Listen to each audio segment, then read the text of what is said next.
Back in the early 90s, I was really into reading these older writers like Saul Bellow, Norman Mailer, John Updike. These guys were considered the literary lions of the country at the time. I was also getting into writers like Thomas Pynchon and Don DeLillo. Harper's Magazine, I think it was the August 92 issue, where they had this section where lesser-known writers were parodying the great writers at the time. And one of the writers that was parodied was my man John Updike. So I looked at the writer's name. It was David Foster Wallace. And at the undergraduate library, they had this series of books called CLC. And one of the writers that was featured was David Foster Wallace, but I couldn't really put it together because the photo that they had on that section of him was of this kid, basically. So at the time, I was really into reading these writers that put out their first works of fiction while they were still in their 20s. He was into philosophy first. This was not really widely available, but this is his response to Taylor's essay on fatalism, where Wallace really tries to save the world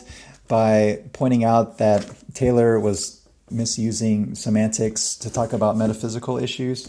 But, you know, he kind of did this off on the side. I guess you could say Wallace was trailing in the wake of these Brat Pack writers, and at least from a marketing or selling standpoint. And I think he even considered McInerney a mentor of sorts. They were in an artistic residence together. He was definitely demonstrating some mastery with his scope and how he can move characters and set up situations. And he could tell he was working from a very broad canvas. This next generation, both of these guys really taking their cue from Pynchon, it seems, Vollmann kind of doing his own thing. We got Leyner in the picture, really just going overboard with the cartooning aspect. And Franzen was around, I think. Franzen, 2 novels, but he was still kind of waiting in the wings. This book that came out, Girl with Curious Hair, I don't think it was that much of a hit when it came out. Wallace was, man, check this out.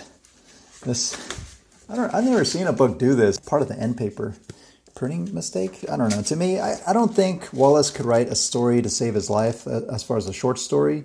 It's to me, a very paint-by-numbers affair, except when he's imitating. Was it the title story here? This group of kids take acid and go to a Keith Jarrett concert, and they constantly referred to Keith Jarrett as a Negro, like a smelly one. He had this like internal battle with postmodernism and was really trying to find a new way with it. Maybe that's why he was so attracted to Franzen. And I think both of those writers would write to Don DeLillo, the prophet Don DeLillo. Even though Wallace's writing seems very similar to early DeLillo, and they have the same type of scope, Wallace was very complicit in achieving a sort of celebrity that DeLillo completely shunned. This book in particular really strikes me as having some tonal similarities. And McElroy, Lookout Cartridge, you know, obviously the whole thing about the entertainment. I don't think there's anything wrong with acknowledging who your influencers are unless you have some insecurities about originality. But in any case, it'll come up out of the text as people read it. But there seems to be this fashionable thing about writers who are coming up kind of slamming down the people that came before that were obviously monumental giants. He does this huge hatchet job on this book that he reviewed by John Updike. Wallace didn't find enough redemptive things in Updike's work and just took issue with it. I think it was also the solipsism, which Wallace was allergic to. Mr. Difficult, an article that was in the New Yorker, reviled by so many people, especially my man Ben Marcus, who later took down Franzen as he was on the come up in Harper's. Harper's was just the venue for these kind of like long literary essays. This magazine, on the other hand, let's see what happened in 94. So that was when we got Pulp Fiction, X-Files on TV. The man himself. Oh, this girl tried to fuck DFW. There was this absence where critics wanted to fill in the void and create almost like this new movement, avant pop. It's 50% avant pop. It's hard to describe. Terrible story here by Wallace. Another interesting anthology was done by the Iowa Review. This was in 93. So this picture was used in the back cover of, or as the author photo for Infinite Jest, which came out in 96. Madison Smartt Bell, this dude. Vollmann has taken it a great deal further than Wallace has so far. Wallace and Vollmann published their first books around the same time, but since then, Vollmann has published mathematically 3.5 books to Wallace's 1.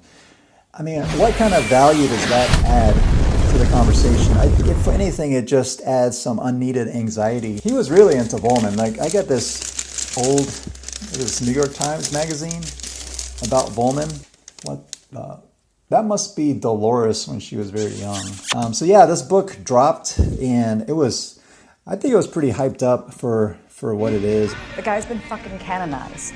Sorry, who's this? David Foster Wallace.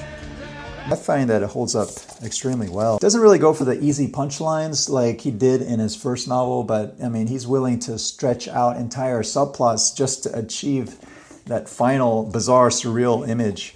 But a lot of this is, unnecessarily long, like intentionally. I think you're going into like the architecture of the campus and, just pontifications about tattoos, and it's just really not necessary. But I think he was trying to force readers. He knew how seductive his voice was, that people would write him out with it, and so he would mess with that, like fracturing the text with all these endnotes and endnotes having endnotes, and just really pushing them as far out into this realm of like almost mind-numbing boredom as they're reading. And he would kind of develop that a little bit further on in his career, I think, because seeing maybe boredom as being sort of like a salvation in a way, as opposed to entertainment, endless entertainment. 97. So yeah, he went on this book tour. And so he went to Book People. They gave this introduction on Wallace, and they pinned the lavalier mic on his chest. He kind of puffed out his chest. He was real big dude. And it's like his head almost didn't seem to match the rest of his body, because it's like built like a jock, but his head had like the hipster head thing going. He read some stuff from the Shipping Out essay, and it was just drawing a lot of laughs. My cabin bathroom has plenty of fluffy, luxuriant towels. But when I go up to lie in the sun on the upper decks, I don't have to take any of my cabin's towels, because the two upper deck sun areas have big carts loaded with even thicker and fluffier towels. These carts are stationed at convenient intervals along endless rows of gymnastically adjustable deck chairs that are themselves phenomenally fine deck chairs. Sturdy enough for even the portliest sunbather, but also narcoleptically comfortable, with heavy alloy skeletons over which is stretched some exotic material that combines canvas's quick-drying durability with cotton's absorbency and comfort. The material's precise composition is mysterious, but it's certainly a welcome step up from public pool's deck chair's surface of Kmartish plastic that sticks and produces farty suction noises whenever you shift your sweaty weight on it. And the nadier's chair's material is not striated or cross-hatched in some web, but is a solid expanse stretched drum-tight over the frame so that you don't get those weird pink chair stripes on the side you're lying on.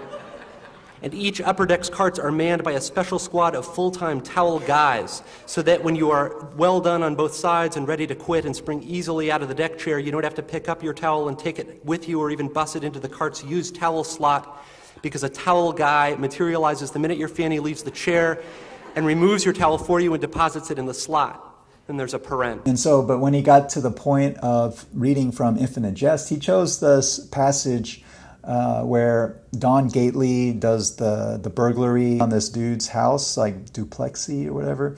And the guy had a pretty bad cold, so like when Don Gately put the gag on his mouth, that moment when the character dies, as Wallace is reading it, this one girl just laughs out in these hysterical giggles.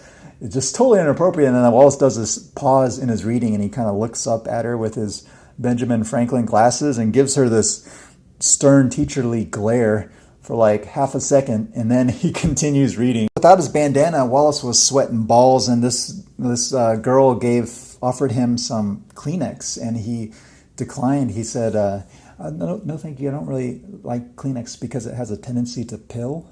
So waiting in line to get this book signed, it was a huge line, and I was getting these pins and needles feeling, like sick to the stomach, like meeting a celebrity type feeling, which I felt kind of disgusted at myself for having, because I didn't think Wallace would have wanted to been treated that way. And the dude right in front of me gave Wallace this to sign, and Wallace looked at it and he kind of recoiled and he was like, no. And I was so thrown by that, I just handed Wallace the book, and I told him my name, and he really wanted to make sure he spelled my name right. So think back, there's a lot of good books that came out within 1 or 2 years of each other, even writing from other countries. And Saunders was making waves. This book came out, I think it came out in 96. Yeah, 96. So Wallace was really catapulted up into the literary mainstream elite, and what it all comes down to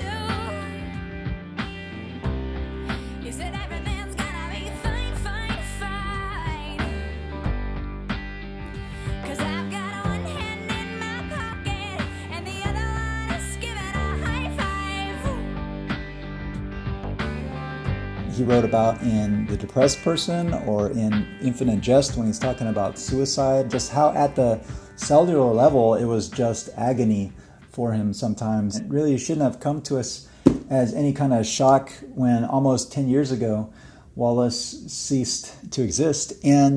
But it was a shock, and it was cataclysmic. It was